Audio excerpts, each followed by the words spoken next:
আসসালামু আলাইকুম। সকাল ৯টা বেজে ৩০ মিনিট। আজ বুধবার। বাংলাদেশ বেতার, কক্সবাজার। স্থানীয় খবরে স্বাগত জানাচ্ছি কে.এম. সানাউল হক। স্বরাষ্ট্র উপদেষ্টা লেফটেন্যান্ট জেনারেল অবসরপ্রাপ্ত মোহাম্মদ জাহাঙ্গীর আলম চৌধুরী বলেছেন, আসন্ন ত্রয়োদশ জাতীয় সংসদ নির্বাচন অবাধ, নিরপেক্ষ, গ্রহণযোগ্য ও উৎসবমুখর পরিবেশে অনুষ্ঠানের জন্য অন্তর্বর্তী সরকার বদ্ধপরিকর। মঙ্গলবার বিকেলে সচিবালয়ে স্বরাষ্ট্র মন্ত্রণালয়ের সম্মেলন কক্ষে আয়োজিত আইনশৃঙ্খলা সংক্রান্ত কোর কমিটির সভা শেষে তিনি এক প্রেস ব্রিফিংয়ে এসব কথা বলেন।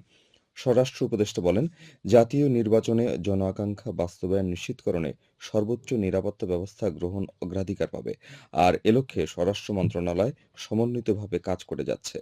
তিনি বলেন, আসন্ন ত্রয়োদশ জাতীয় সংসদ নির্বাচন ও গণভোট ২০২৬ উপলক্ষে স্বরাষ্ট্র মন্ত্রণালয়ে আইনশৃঙ্খলা সমন্বয় সেল গঠনের পাশাপাশি নির্বাচনী প্রচারকালে বিভিন্ন রাজনৈতিক দল ও প্রার্থীদের মধ্যে যাতে অপ্রীতিকর ঘটনা না ঘটে সেজন্য আইনশৃঙ্খলা বাহিনীকে সচেতন ও সজাগ থাকার নির্দেশনা দেওয়া হয়েছে।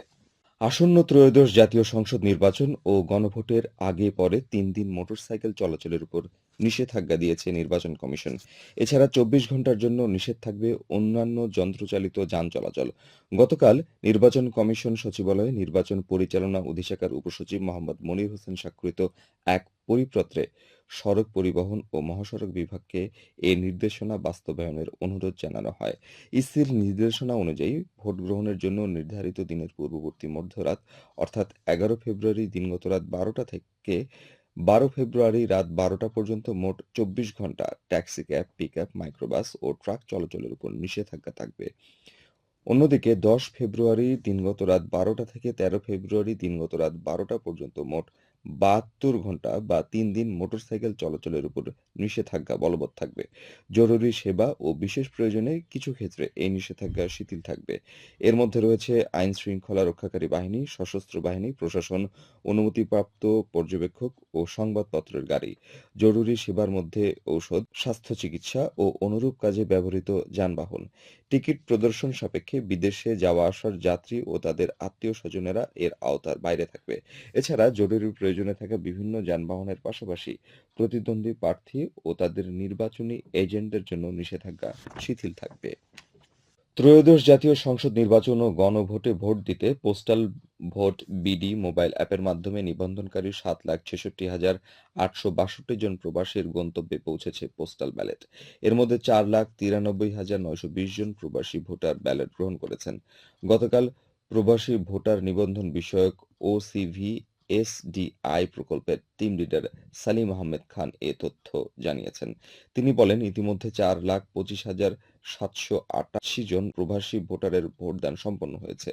৩,৭০,৩২২ জন ভোটার সংশ্লিষ্ট দেশের পোস্ট অফিস বা ডাক বাক্সে ব্যালট জমা দিয়েছেন জানিয়ে সালিম আহমেদ খান বলেন, ২১,৫০৮ জন প্রবাসী ভোটারের ব্যালট বাংলাদেশে পৌঁছেছে। ত্রয়োদশ জাতীয় সংসদ নির্বাচন ও গণভোটে ভোট দিতে পোস্টাল ভোট বিডি অ্যাপের মাধ্যমে দেশে এবং প্রবাসে ১৫,৩৩,৬৮৩ জন ভোটার নিবন্ধন করেছেন। মিয়ানমার থেকে ছোড়া গুলিতে টেকনাফের হোয়াইকং ইউনিয়নে ২ বাংলাদেশি কিশোর গুলিবিদ্ধ হয়ে গুরুতর আহত হয়েছে।